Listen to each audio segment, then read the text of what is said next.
അവസാനമായി വരുന്നൊരു അപ്ഡേറ്റ് ചൈനയിൽ നിന്നാണ്. ചൈനീസ് വിദേശകാര്യമന്ത്രി ഇറാൻ വിദേശകാര്യമന്ത്രി അബ്ബാസ് അരാക്ചിയുമായി സംസാരിച്ചിട്ടുണ്ട്, പൂർണ്ണ പിന്തുണ കൊടുത്തിട്ടുണ്ട്. ഇരു രാജ്യങ്ങളോടും വെടിനിർത്തൽ ആഹ്വാനം ചെയ്യുന്നു. പ്രധാനമായും ഇസ്രായേലിനോട് വെടിനിർത്തണം, സംഘർഷം അവസാനിപ്പിക്കണമെന്നാണ് ചൈന പറയുന്നത്. ഇന്നലെയും ഈ പറഞ്ഞതുപോലെ ചൈനീസ് വിദേശകാര്യമന്ത്രി വാങ്ങി അബ്ബാസ് അരാക്ചിയുമായി സംസാരിച്ചപ്പോഴും സമാനമായ രീതിയിൽ ഇറാന്റെ പരമാധികാരത്തിന്മേലുള്ള കടന്നുകയറ്റത്തെ ഒരു തരത്തിലും അംഗീകരിക്കാനാകില്ലെന്നും ഉടൻ ഇത് നിർത്തണമെന്നും ഇസ്രായേലിനോട് പറഞ്ഞു. ഇസ്രായേലിനോട് വെടിനിർത്തൽ ആഹ്വാനം ചെയ്യുമ്പോൾ ഇറാനോട് പക്ഷം പിടിക്കുന്ന മട്ടിൽ കൂടിയാണ് കാര്യങ്ങൾ നമ്മൾ വ്യാഖ്യാനിക്കേണ്ടി വരിക. പ്രത്യേകിച്ച് ചൈന എന്ന് പറയുമ്പോൾ ഇറാനിൽ ഏറ്റവും കൂടുതൽ ഓയിലും നാച്ചുറൽ ഗ്യാസും അടക്കം വാങ്ങുന്ന, അല്ലെങ്കിൽ ചൈന ഏറ്റവും കൂടുതൽ ആശ്രയിക്കുന്ന രാജ്യം കൂടി ഇറാനിലൊരു പ്രശ്നം, ഇറാനൊരു പ്രതിസന്ധി അത് അവരുടെ ഊർജ്ജ മേഖലയെ കാര്യമായി ബാധിക്കും. അതുകൊണ്ടൊരു പിന്തുണയാണോ അല്ലെങ്കിൽ ഒരു പക്ഷം പിടിക്കലാണോ സമാധാനമാണോ നമുക്ക് പറയാൻ പറ്റില്ല. എന്തായാലും ചൈന കൂടി ഗ്രൗണ്ടിലേക്ക് ഇറങ്ങുന്നു എന്നത് ഏറ്റവും എടുത്തു പറയേണ്ട കാര്യമാണ്.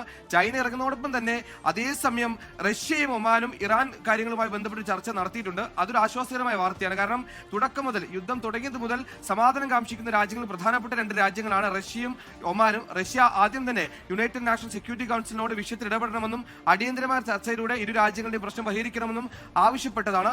യുദ്ധം തുടങ്ങിയ അതേ ദിവസം തന്നെ ഒമാൻ അമേരിക്കയോട് വേണമെങ്കിൽ ഞാൻ ബ്രിഡ്ജാവാം, ഒമാൻ വേണമെങ്കിൽ ഒരു പാലമാകാം, ഒമാൻ അമേരിക്കയ്ക്കും ഇറാനും വേണ്ടി സംസാരിക്കുന്നിടയിൽ എന്നൊരു ഉറപ്പ് കൊടുത്ത രാജ്യം കൂടിയാണ്. അതേപോലെ നമുക്ക് അറിയുന്ന പോലെ തന്നെ ഇറാനും അമേരിക്കയും തമ്മിൽ ആണവ നിരായുധങ്ങളുമായി ബന്ധപ്പെട്ട ചർച്ചകൾക്ക് മധ്യസ്ഥ വഹിക്കുന്ന ഒമാനാണ്.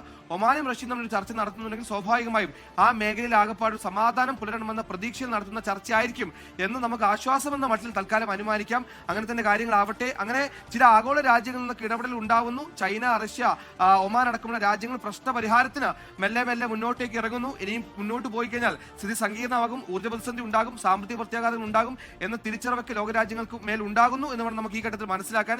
അതേസമയം ഇസ്രയേലും അമേരിക്കയും ഈ സമയം ഇറാൻ മേൽ നടത്തുന്ന മിസൈൽ വർഷങ്ങൾക്ക് ഒരു കൃത്യമായ ഒരു സ്ട്രാറ്റജി ഉണ്ട്. കാരണം നമ്മൾ ഈ ഇസ്രായേലിന്റെ സമാനമായ ഓപ്പറേഷൻ മുമ്പ് ഗസയിൽ കണ്ടതാണ്. ഹമാസിന്റെ ആക്രമണത്തിൽ ആദ്യം ഹമാസിന്റെ നേതാക്കളെ വധിക്കുന്നു, പകരം വരുന്ന നേതാക്കൾ നമ്മൾ കണ്ടതാണ്. യഹിയ സൻവർ ഹമാസിന്റെ ചീഫ് കമാൻഡറാണ്. യഹിയ സൻവറിനെ വധിച്ച ഉടൻ തന്നെ പകരം ചുമതലയെടുത്ത മുഹമ്മദ് സൻവറിനെയും പറയുന്ന മാസങ്ങൾക്കുള്ളിൽ വധിക്കും നമ്മൾ കണ്ടതാണ്. സമാനമായി ആയത്തുള്ള അലി ഖമേനി കൊല്ലപ്പെട്ടതിന് പിന്നാലെ പകരം നേതൃത്വം ഏറ്റെടുത്ത ഓരോരുത്തരെയായി ഇസ്രായേലും അമേരിക്കയും ചേർന്ന് സ്കെച്ച് ചെയ്യുന്നുണ്ടോ എന്ന സംശയം നമുക്ക് ഈ ഘട്ടത്തിലുണ്ട്.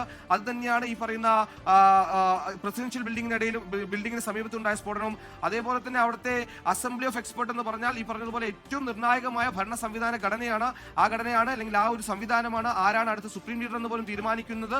അതിനുള്ള അധികാരമുള്ള അത്രയും വലിയൊരു അസംബ്ലി ഓഫ് എക്സ്പേർട്ടിന്റെ കെട്ടിടത്തിലേക്ക് ആക്രമണം നടത്തിയെന്ന് പറയുമ്പോൾ അതിൽ പ്രധാനമായും ഇസ്രായേലും അമേരിക്കയും ഉദ്ദേശിക്കുന്നത് ഇപ്പോൾ കെട്ടിപ്പടുത്തു വരുന്ന രണ്ടാമത്തെ നേതൃനിരയും ഇല്ലാതാക്കുക എന്നുള്ളതാണ്. ഇത് ഇസ്രായേലും നേരത്തെ സമാനമായ ഹമാസിന്റെ നേരെ ഏർപ്പാടാക്കിയ അതേ രീതിയിലുള്ള ഒരു മിലിറ്ററി സ്ട്രാറ്റജിയാണ് നടത്തുന്നത്. അതുകൊണ്ട് തന്നെ വരും മണിക്കൂറുകൾ കൂടുതൽ നേതാക്കളെ അല്ലെങ്കിൽ കൂടുതൽ ഭരണതലവന്മാരെ ലക്ഷ്യമിട്ടുകൊണ്ട് ഇസ്രായേൽ ആക്രമണം നടത്തുന്നു എന്ന് വേണം നാം സംശയിക്കാൻ.